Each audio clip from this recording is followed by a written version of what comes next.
Have you ever explained QE? Oh, you mean quantitative easing? A nice way of saying money printing? Sounds really good when you say it like that. Quantitative easing.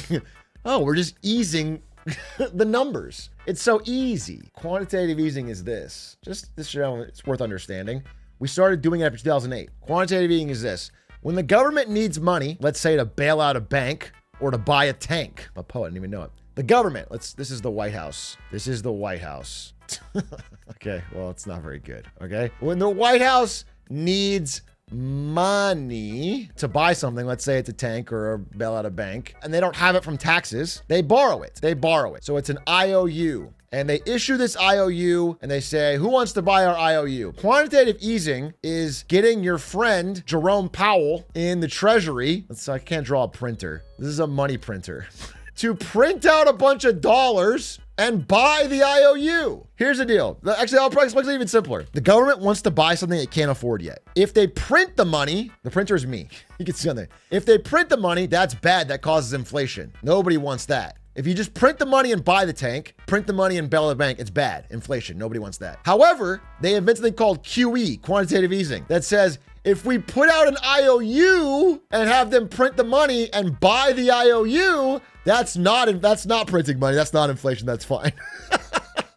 Then it's good. No, that's fine. You put a step in between. I'm not kidding. This is what quantitative easing is. In practice, it actually sort of does work. They just kind of tried it. And in the post-2008 era, for the next 2 decades, they did quantitative easing insanely. Money supply drastically increased, but we didn't see regular goods go up in price. What we saw was asset price inflation. So somehow, because these bonds are owned by banks and rich people and are tied up in wealth management funds, all this new money that gets printed seems to just go into assets. It goes into stocks and it goes into housing prices and it's inflation in everything but goods. So this is what we've had. And this is how we've been able to ignore inflation while printing obscene amounts of money for so long, is they've been doing it through QE and it's just been hiding in everything that isn't groceries. It's just assets. Yeah, land, homes, general real estate, and generally stocks. So yeah, good question. I think we need to jump in with a little bit of a discussion. Okay, can we talk about Japan? Can we talk about how their yields are rising? It's not a good sign. Actually, wait, I do want to say one thing about Japan. Wait.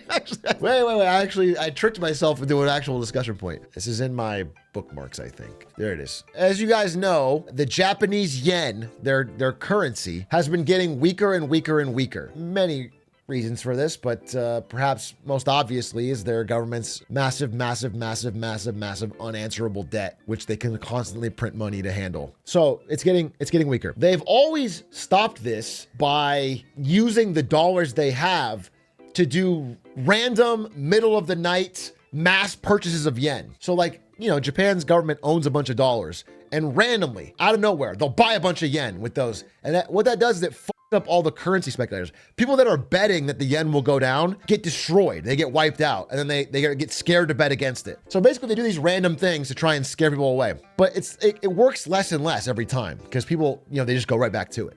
It's like if I'm trying to give you a visual if you don't care about finance. Imagine if you have a bird bath in your backyard and it's an awesome bird bath and it's got bird seed in it and beautiful clean water and all the birds come and every now and then they go clap, clap, clap, clap, clap. Hey, get away! And the birds fly away, okay? That's the currency speculators. They scare them away. But then the second you turn your back, they start hawk-tooling back to they go, because they want the stuff. They don't learn their lesson that long. Japan's been doing it over and over. And now they're doing the opposite of projecting strength, which is basically openly warning them. It's no, because they don't even have, they don't have infinite dollars to throw at this. They're hey, they're just basically saying, hey, don't do it. You better not bet against the yen. They're just having their government treasury come out and just basically, hey, knock it off. It's a bad idea. Don't do it. And it's this could not project more weakness. This is not what you do when you're strong. This is what you do when you're desperate. And so I just thought that was really, funny is the wrong word because it's not good for Japan, but it's just interesting. It's Japan is the perfect country to watch to see what happens when you get this far down the road on, quantitative easing, yield curve control, money printing, debt experiments. They have no recourse. They can just yell. They have no lever to pull. They're just trying to intimidate, and it's very fascinating, if a little spooky. Anyway, that's the one thing I wanted to say. I don't know how I got over to that. Someone said no more anime. Sorry to pause. Just rewind the time real quick. Did you guys know that anime, for the first time as of right now, is over 50% consumed out of Japan? Anime is now a majority non-Japanese audience. It is now officially a global product. It's like their biggest cultural export. Yeah, anime has become fully mainstream, fully global. And it's already been big for a long time, but it is now officially past that point. I'm done watching anime. When it's no longer anime, Japan, I'm not interested. Hey, Truck, can you explain Wingstop's PE ratio? I don't get it. Chicken wings. People love them.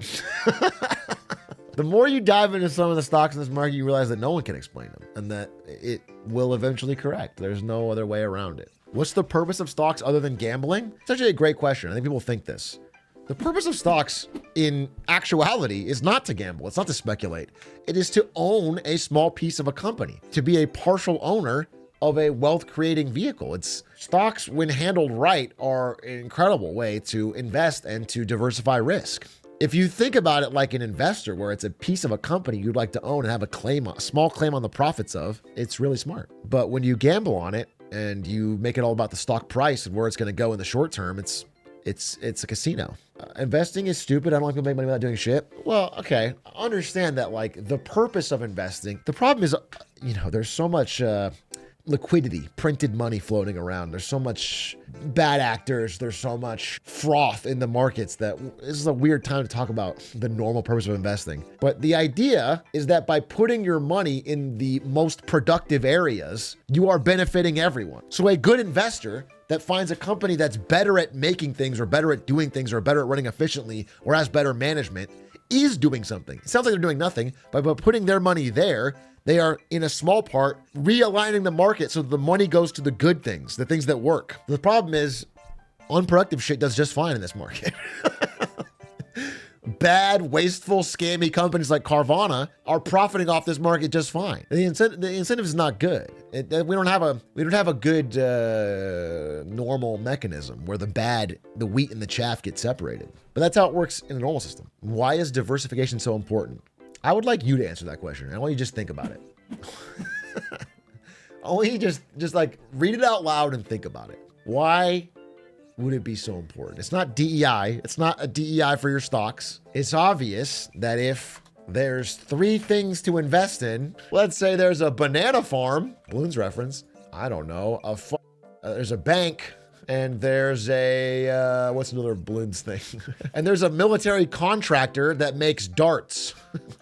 There's a factory that makes darts. If there's 3 things, if you invest all of your money into just the banana farm, and I don't know, there's a fucking rot or a disease or an early winter freeze that eliminates that, then you've lost all your money. But if you invest in all 3 things, then if something happens to one, you are still protected on some of your wealth. And in fact, these might still grow. So you balances out the flows. And since overall the economy tends to go up, the more diversified you are, the safer you are that it'll follow that natural growth, is the thinking. However, I will say there is a counter argument that when you are young and broke, it's very difficult to diversify your way into any real gain. It's many people talk about diversification, but only after they've achieved some measure of protectable wealth. People will often pretend like that was how they got there, but it's not. They got their wealth through something else and then diversified to protect it. So there is something to be said. Like, if you have a small amount of money and you're going to start a banana farm, it's almost better to just take all your money and go all in on your idea. Like, just fucking commit and then reap the rewards if it does well, rather than try to half measure this, half measure that, But again, different schools of thought.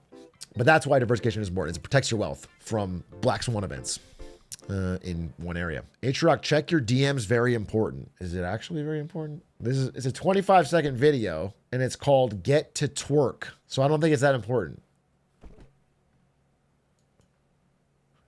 Is this speedrunning tech? Don't call cinema on your own.